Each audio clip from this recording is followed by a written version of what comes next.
నమో బుద్ధాయ. జై భీమ్, జై భారత్, జై సంవిధాన్.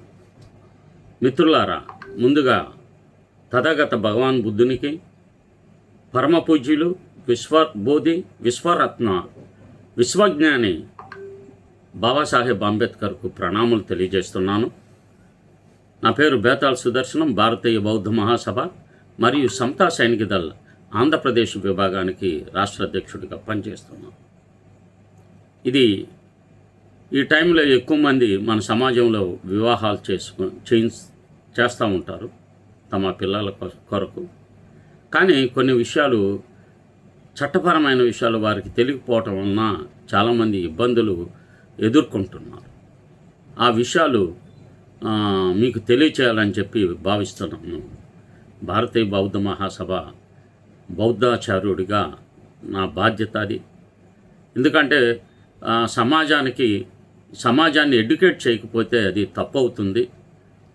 ఆంధ్రప్రదేశ్ ప్రభుత్వం irrespective of caste and religion ప్రతి వివాహాన్ని చట్టబద్ధంగా నమోదు చేయాలని చెప్పి ఈ ఉత్తర్వులు జారీ చేసింది. ఆ విషయాలు తెలియకుండా ఏదో డబ్బులు వచ్చేసినాయి మనకి ఇచ్చేశారని చాలామంది వివాహాలు చేస్తున్నారు. కానీ అది క్రైస్తవం అనండి, లేక హిందూ మతం, రకరకాల బౌద్ధం వివాహం అని, అంబేద్కర్ మ్యారేజ్లు అని చేస్తున్నారు. కానీ సచివాలయంలో రిజిస్ట్రేషన్ చేయించట్లేదు. ఆ విషయంపై స్పష్టత కలిగించాలని నేను ఈ వీడియో చేస్తున్నాను. మత స్వేచ్ఛకు భంగం కాదు, చట్టబద్ధ బాధ్యత మాత్రమే. వివాహ రిజిస్ట్రేషన్పై ఆంధ్రప్రదేశ్ ప్రభుత్వ ఉత్తర్వులు, న్యాయపరమైన విశ్లేషణ. ఇటీవల కాలంలో ఆంధ్రప్రదేశ్ రాష్ట్రంలో వివాహ రిజిస్ట్రేషన్ అంశం పునరాలోచనకు వచ్చింది. హిందూ, ముస్లిం, క్రైస్తవ స్పెషల్ మ్యారేజ్ యాక్ట్ను అనుసరించి పెళ్లిళ్లను కూడా తప్పనిసరిగా సచివాలయంలో లేక మున్సిపాలిటీ పరిధిలోని రిజిస్టర్ చేయాలన్న ప్రభుత్వ ఆదేశాలను కొంతమంది మత స్వేచ్ఛ పేరుతో అభ్యంతరాలు వ్యక్తం చేస్తున్నారు.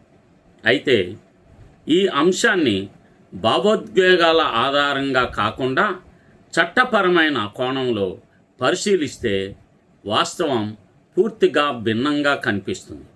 వాస్తవానికి ఆంధ్రప్రదేశ్ ప్రభుత్వం ఇటీవల తీసుకున్నది కొత్త నిర్ణయం కానే కాదు. ఇప్పటికే అమల్లో ఉన్న చట్టాలను కఠినంగా అమలు చేయాలని స్పష్టం చేసింది మాత్రమే. ఈ విషయంలో ప్రధాన ఆధారం Andhra Pradesh compulsory registration of marriages 2002.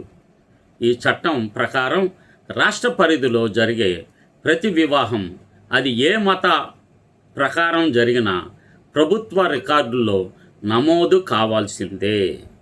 వివాహం జరిగిన 30 రోజుల లోపల రిజిస్ట్రేషన్ చేయాలని, అలా చేయకపోతే చట్టపరమైన చర్యలకు అవకాశం ఉంటుందని ఈ చట్టం స్పష్టంగా పేర్కొంటున్నది. ఈ చట్టాన్ని అమలు చేయడానికి ప్రభుత్వం Andhra Pradesh compulsory registration of marriages నియమాలు 2006ను రూపొందించింది. ఈ నియమాల ప్రకారం వివాహ రిజిస్ట్రేషన్ అధికారులు, మున్సిపల్ కమిషనర్లు, గ్రామీణ ప్రాంతాల్లో నియమిత అధికారులు, తరువాత గ్రామ వార్డు సచివాలయ అధికారులకు బాధ్యత వహిస్తున్నారు. పెళ్లి ఫోటోలు, దంపతుల గుర్తింపు పత్రాలు, సాక్షుల వివరాలు, అలాంటి అంశాలు మాత్రమే అడుగుతారు. పెళ్ళి ఎలా జరగాలి, ఏ మతం చదవాలి, ఏ మతాచారం పాటించాలి అనే విషయంలో ప్రభుత్వ జోక్యం ఎక్కడా ఉండదు. 2019 తర్వాత గ్రామ వార్డు సచివాలయ వ్యవస్థ అమల్లోకి వచ్చిన తర్వాత వివాహ రిజిస్ట్రేషన్ సేవలను APGSWS గ్రామ వార్డు సచివాలయ వ్యవస్థ ద్వారా డిజిటల్ రూపంలో అందిస్తున్నారు. ఈ క్రమంలో జారీ అయ్యే వివాహ ధృవీకరణ పత్రాలు QR కోడ్, డిజిటల్ సంతకం కలిగి ఉంటాయి.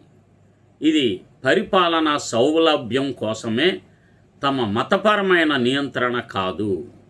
ఇక్కడ రాజ్యాంగపరమైన అంశాన్ని పరిశీలిస్తే భారత రాజ్యాంగంలోని ఆర్టికల్ 25 ప్రతి పౌరుడికి మత స్వేచ్ఛను హామీ ఇస్తుంది. అయితే అదే ఆర్టికల్ స్పష్టంగా ఒక విషయం చెబుతుంది. ఈ స్వేచ్ఛ ప్రజాక్రమము, నైతికత, ఆరోగ్యము మరియు ఇతర చట్టాలకు లోబడి ఉంటుంది. అంటే మతాచారాలు పాటించే హక్కు ఉన్నప్పటికీ సామాజిక సంక్షేమం కోసం రూపొందించిన చట్టాలను అతిక్రమించే స్వేచ్ఛ ఎవరికీ లేదు. వివాహం ఒక మతపరమైన వేడుక కావచ్చు, కానీ న్యాయస్థానాల దృష్టిలో అది కేవలం మతాచారం మాత్రమే కాదు, అది ఒక చట్టబద్ధమైన సామాజిక ఒప్పందం. భార్య భర్త హోదా, వారసత్వ హక్కులు, పిల్లల చట్టబద్ధత, పోషణ హక్కులు వంటి అన్ని అంశాలు చట్టాల ద్వారానే నిర్ణయించబడతాయి. అందుకే వివాహాన్ని ప్రభుత్వ రికార్డులో నమోదు చేయడం అనివార్యం అవుతుంది. ఈ చట్టం యొక్క ప్రధాన ఉద్దేశం మహిళలు మరియు పిల్లల హక్కుల పరిరక్షణ. రిజిస్ట్రేషన్లో లేని వివాహాల్లో మహిళలు భార్యగా గుర్తింపు పొందలేకపోవడం, పోషణ హక్కులు కోల్పోవడం, బహుభార్యత్వాన్ని నిరూపించలేని పరిస్థితులు ఎదుర్కొనడం వంటి అనేక అన్యాయాలు జరుగుతున్నాయి. పిల్లల విషయంలో తండ్రి పేరు నమోదు, వారసత్వ వివాదాలు, ప్రభుత్వ సంక్షేమ పథకాల్లో అడ్డంకులు ఏర్పడుతున్నాయి. ఈ పరిస్థితులను నివారించడానికే ప్రభుత్వం ఈ చట్టాన్ని కఠినంగా అమలు చేస్తుంది. కొన్ని మత సంస్థలు ఈ ప్రక్రియను మత వ్యవహారాల్లో జోక్యం అని చిత్రీకరించేందుకు ప్రయత్నిస్తున్నప్పటికీ చట్టబద్ధంగా ఇది నిలబడదు. ప్రభుత్వం మత పెళ్ళిళ్లను రద్దు చేయడం లేదు, మతాచారాలను నిషేధించడం లేదు. పెళ్ళి జరిగిన తర్వాత అది ఒక సామాజిక వాస్తవం కాబట్టి ప్రభుత్వానికి తెలిసి ఉండాలన్నదే లక్ష్యం. అందువల్ల ఆంధ్రప్రదేశ్ ప్రభుత్వం అమలు చేస్తున్న వివాహ రిజిస్ట్రేషన్ విధానం మత స్వేచ్ఛకు వ్యతిరేకం కాదు. ఇది రాజ్యాంగ పరిమితుల్లో రూపొందిన సామాజిక న్యాయాన్ని లక్ష్యంగా పెట్టుకున్న చట్టబద్ధమైన చర్య.